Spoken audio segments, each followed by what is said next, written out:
Hey, welcome to the next episode of Woman of Purpose. I'm so glad you joined us, and we are continuing our topic on nutrition and eating disorders. And with me is my friend Brittany, and we're just going to dive right into a continuation of what we talked about the last episode. And we were talking about the definition of nutrition. Brittany, if you want to what is the definition of nutrition? So the definition of nutrition summed up is focuses on things that fuel our bodies, energize us, equip us to live well, and real whole foods, I guess, and balance. Balance. It's really good. So, when you look at the definition of nutrition, it really, for me, it really kind of eradicates a lot of false concepts that I have had about nutrition. Yeah, you know diets. what I mean? Yeah, diets. Like a diet is not nutrition. Exactly. So what is the difference between nutrition and this word diet that I believe that most of us use? Yeah. So I don't like diets at all. When I get a new client, I always say, okay, here's your nutrition plan. This is stuff that is going to fuel you. I don't believe in diets. You don't have to diet. You don't have to restrict. And I think that word restrict is huge with diets. That's the biggest no-no with them, is they're so restrictive. Wow. And then when you restrict what you can consume, then that's when you feel shame and guilt when you do consume something outside of your diet. Wow. You know, so the biggest thing is restriction versus not. You can eat really nutritionally and still have a piece of pie and not restrict yourself from that piece of pie. But on a diet, you're not allowed to have that piece of pie. Yeah. Wow. So diets really it's a negative I think so. concept of nutrition. Yep. And so it's like, here's what, diets are like. You can't have this, you can't have that. Like I said in the podcast before, my mother-in-law was on a Band-Aid diet. I've heard of like the cabbage soup diet. And, you got to consume all of this cabbage soup. And right.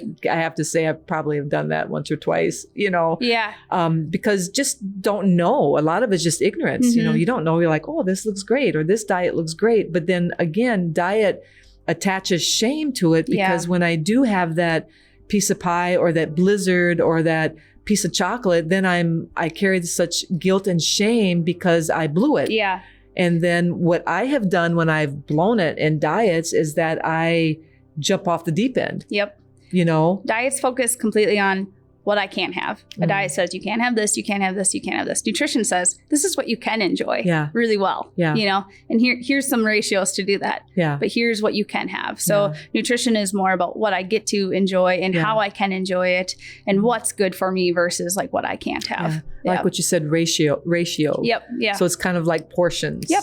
It's exactly. like, hey, you can have that. You can't how about just a piece of pie, not the whole pie? Yes. Like I can have carbs. Right. Like exactly. I can have fats in my diet, Yes.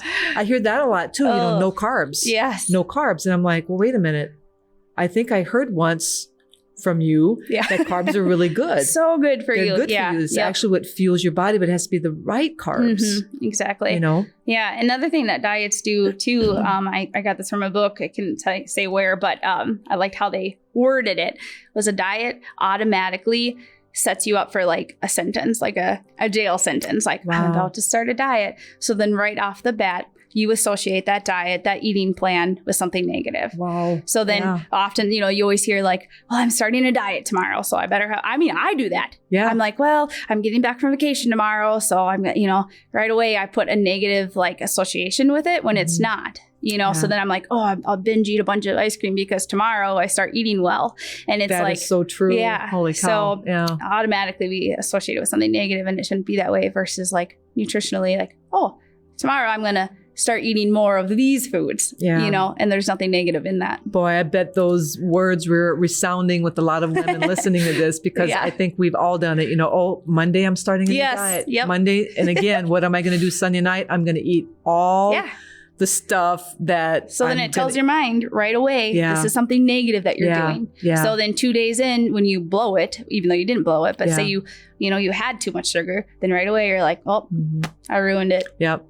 And then we take on that shame, and then just the cycle. I can't do it. I can't do a diet. I'll blah, start blah, blah. again next week. And The truth really is that we really can't do a diet. No. No, not because at all. it's They're not really what unrealistic. realistically, because if I do a diet, usually it's a 21-day diet or it's some kind of diet.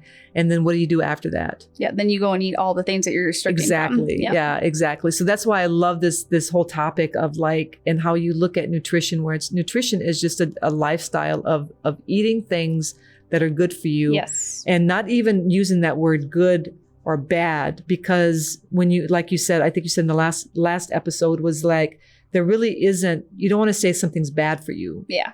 It's really the portion of it. Yep. How much you consume of it, whether it's going to be, right. How it'll affect you differently. And so food in itself, Brittany, is not evil. No, and I think sometimes that we can look at food as being, an evil, a necessary evil. Yeah, we really do. Something that kind of helps me clear the air for that is I focus, like, if I do want to eat healthier, not eat bad, but eat healthier, I say, is this real food? Is this a whole food? Did God design this for my body? Will this benefit me well? Awesome. So I can consume it. Yeah. And so that's when I'm trying to eat healthier, but it doesn't mean that I still can't have a piece of pie, with that balance, like you were saying, but it's like a pie in itself isn't bad, but of course, if I want to eat a little better, I'll focus on those words, like real whole foods. Yeah. Yeah, so. That's really good. And I think for women, I really want to touch on this topic a little bit, concerning foods is, I think, and I don't think I'm wrong in saying that there's a high percentage of women that emotionally eat. Yeah.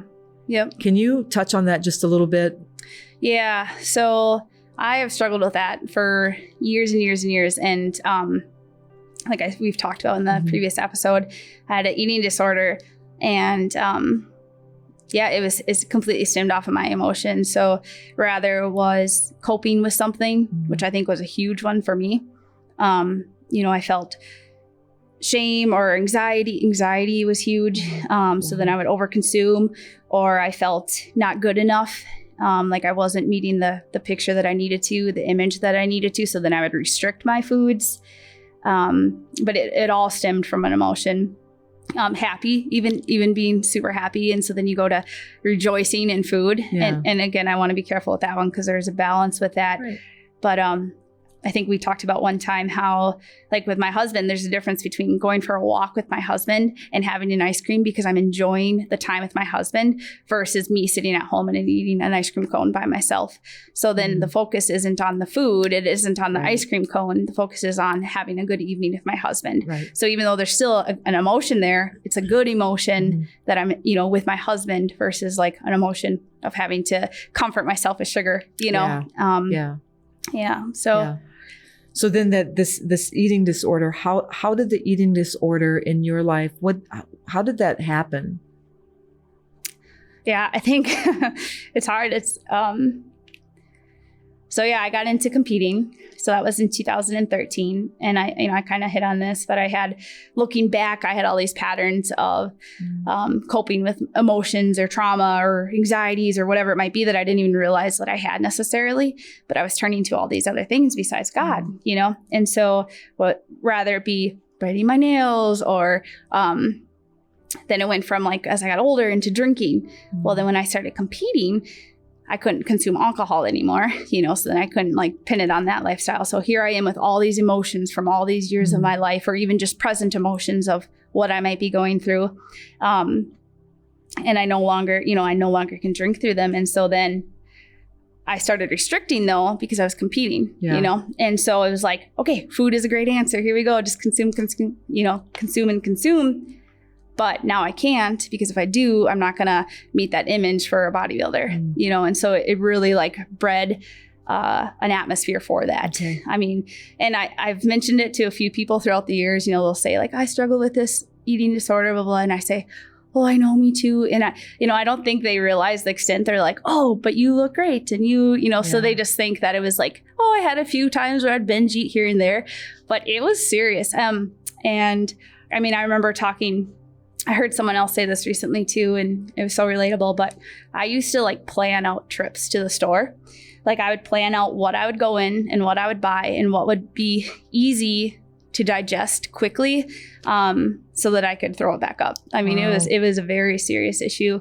And like I would learn the foods that I could eat well and throw up well. Like, which, like, it sounds so dark, but it's just the truth. Yeah. You know what I mean? And it was less about the throwing up. And I know there's two kind of ways with eating disorders. And it was just more about the habit of just like, it like cured my anxiety, you know what I mean? Or I thought it would, of just that habit of eating and eating and eating and eating. And then you would get done and here's all this guilt and shame. And I got to step on stage in 2 months. And what are all these calories going to do to me? And so then I would eliminate them, you know what I mean? And it doesn't always have to be associated with competing either. Yeah. You know, it could just be the anxiety of it. And So eating then became, so when you would do these binges, you did it because you felt an emotion. Yeah. You felt something and you didn't know really how to deal with the emotion. So then you just turned to food. And then knowing that because you were, you know, trying to change your eating habits, right? You went to food, but then you went to food so that you can get rid of it. Yeah. So it's just like this vicious cycle of just like, so but all based on you used food to just to feel better. To feel better. I couldn't sit in my own emotions. Yeah. You know what I mean? When it got quiet or when I was away from people, busyness was a coping thing, you know? So when I'd be home and I wasn't busy and I couldn't go out and drink or whatever it might be, there I was left with everything to deal with. Or as I was growing in my relationship with God and didn't have any desire to drink, of course, then it was like, oh, what's left? Well, food, you know? And it might start out innocent of like, oh, I might just eat this or, you know, and something I like that. It just starts off innocent, which I think it's deceiving. The enemy uses that. Yeah. Cause he's like, oh, you can just have a little bit, like it's not comforting you, even though deep down, like I knew that I was using it as a comfort. I knew that I wasn't running to God. And so it would start innocent. I'd be like, oh, just a little bit more until it was too late to turn back. You know? So it's like food was really your drug. Yeah. I mean, like an idol. We look at like, you know, drugs and alcohol as being like, oh, you know, but really, you know, food can be completely use the same thing because we're misusing it. Yep. I think it's like the most undiagnosed drug out there. Like that's not my opinion. That's been said, you know, and so, and it's the truth. So it's like, and sometimes the other thing too, is that's why I like not using just like bad food versus good food, saying nutrient food versus not nutrient food. But it's like, even with nutrient food, like sometimes I would eat just a bag of grapes and it would be fine. It was good food for me and there'd be no guilt and shame, but it had nothing to do with the food because the next week I could eat the exact same whole bag of grapes, but I did it out of anxiety. You know what I mean? I'd be sitting there just eating all these grapes and in my head, I'd be like, oh, it's okay because they're just grapes. Even though deep down, I knew that I was consuming it because I was anxious, you know, and I was running from something and I was hurting and, you know. As we're talking about this, Brittany, the you know, the eating disorders and stuff, what dropped in my mind is a lot of these young ladies today, you know, how there's so much pressure to look a certain way. There's so much pressure to in society, you know, if you're a size 3 or a size 5 or, you know, got the curves or got the big bust or got the, you know, whatever, that's a lot of pressure for young ladies because we, you know, it's not a bad thing to want to fit in. Right. You know, but I think the bad thing is what we do to fit in, you know? And so what could be some advice that you might have for a young teenage gal or, you know, young adult gal that is struggling with their, not really their identity. Maybe identity would definitely be attached to that, but like that are struggling with eating because they want to look a certain way, thinking that if my appearance, my body would be attractive to, you know, to the opposite sex, you know, to a boy. First off, there's like no ideal body type out there, which I know you're like, oh, that's easy to say. And like, you know, but the truth is there absolutely is not. And it's like, if you're one body type, then you're seeking the other and, you know, and back and forth. And even with my own husband, you know, he like years ago, before I was even existed in his world, he had dated girls that were like taller and skinny. And, you know, and I'm like short and muscular, which is great. Yeah. But, you know, so in my head, I was like, oh, he must want somebody that's tall and skinny, you know, and just like, what a like joke, you know what I mean? And so, so it came down to, okay, am I eating healthy? Is the way that I'm eating because I want to pursue being skinnier and taller and leaner? Or is it because I'm really proud of my body and it's strong and I want to be healthy and I want to honor God with it? And it's like, you're like, oh, that's kind of an easy answer. Like, that doesn't help me, but it's the truth. It's like, kind of like seek ye first the kingdom of God and all the things that we added. It's like, I don't have a perfect answer of how to not be pressured by the world. Yeah. But if I focus on not being pressured by the world, it's overwhelming. It's too much. Like, you can't do it. I'll be swept away too. But it's like, if I'm focused on like, okay, how does my body honor God? Yeah. You know, is my body healthy? Yeah. Is it strong? It's a lot easier to not compare myself and not like seek that ideal image that isn't even an ideal image anyways. Yeah. God just kind of brings it full circle and you have peace in that area. Because the reality is this, don't you think, Britt, that if, you know, my heart really does go out to these young gals because it's like, it is hard. It's a society that is telling us how we need to look and how we need to, you know, look to be accepted. Yeah. And the bottom line is that if you're a young gal, it doesn't even have to be young. Maybe you're older, but I really feel like these younger gals, young teenagers or young adults that are feeling the pressure to look a certain way, like even in, you know, I might step on some toes here, but like even in the way that young women dress, you know, where they feel like if I show skin, then it's like attractive or something like that. I don't even know why they do that. But it's like for young women, here's the thing is that you can do everything. You can undereat. Yes. Yeah. So that you feel like your body then will look like good enough for somebody to be attracted to maybe.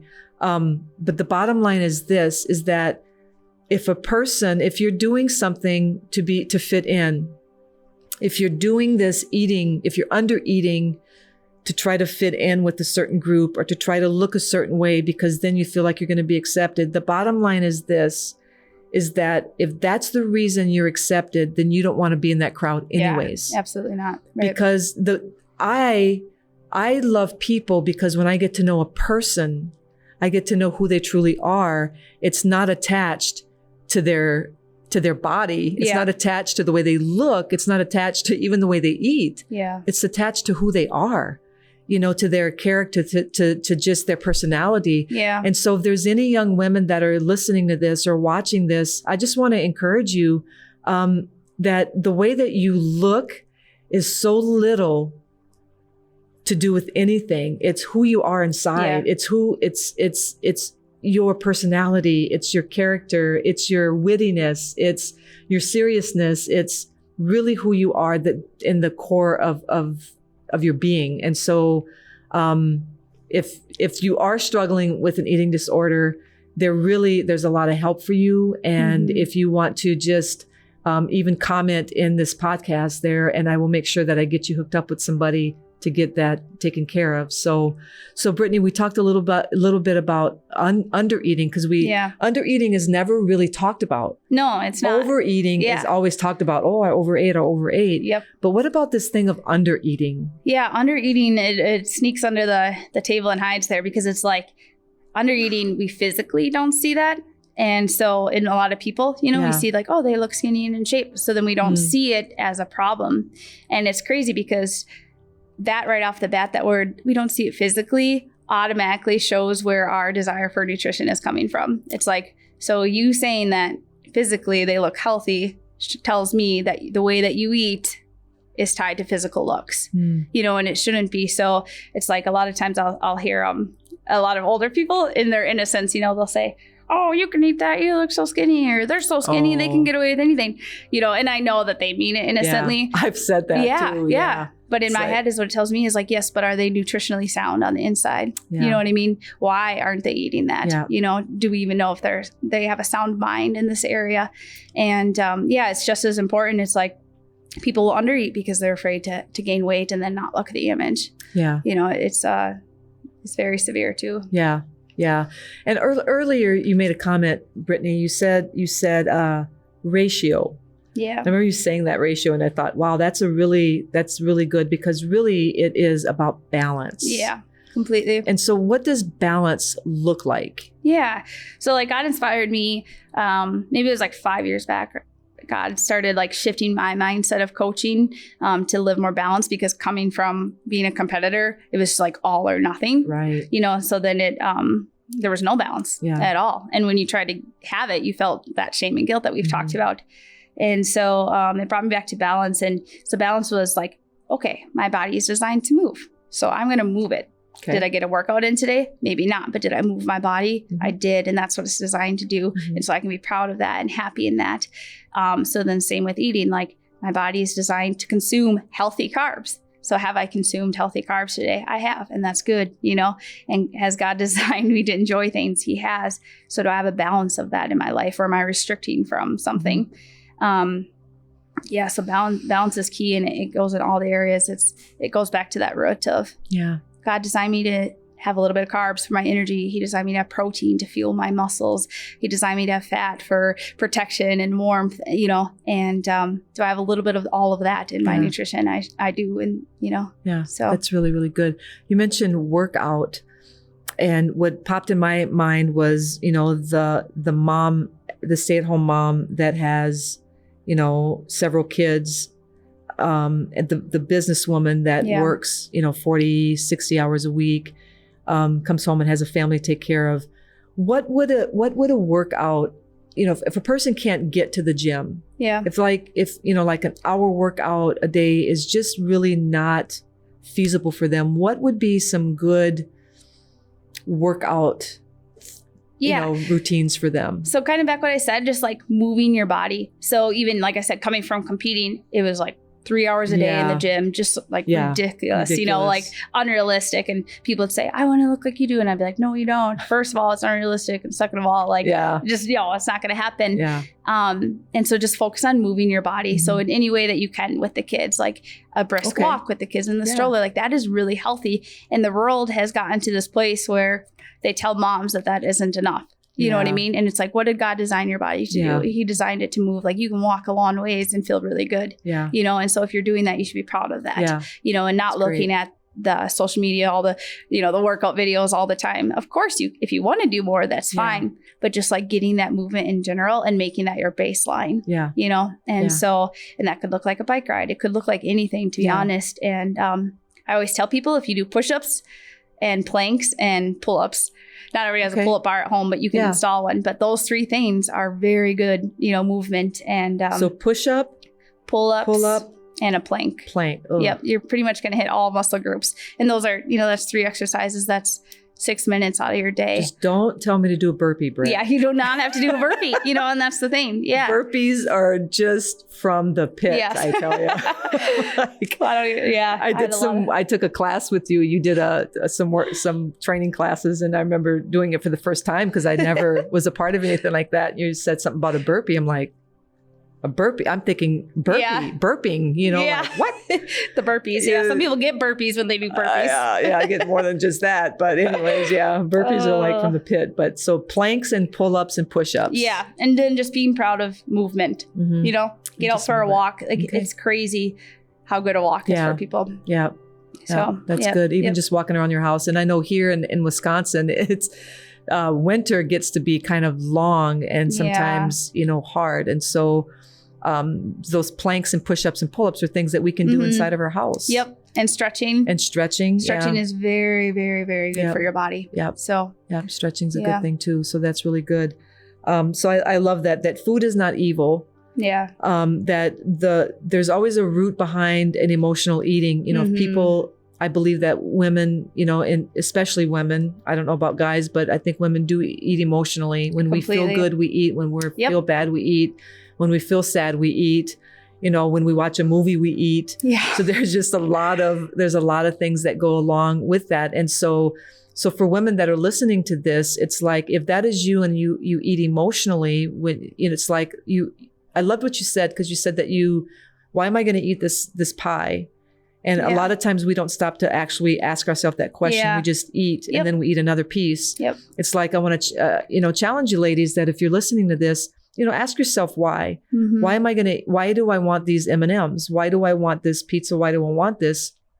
Is it attached to an emotion that you never realized that you were doing? Because if you eat that, like you said, if I eat the grapes, it's not even about the eating or the food. It's about what is the emotion attached to it. Yep. And so if we use food, some people use alcohol, some people use drugs, some people use other things. Yeah. Facebook. TV. Yeah. Exactly.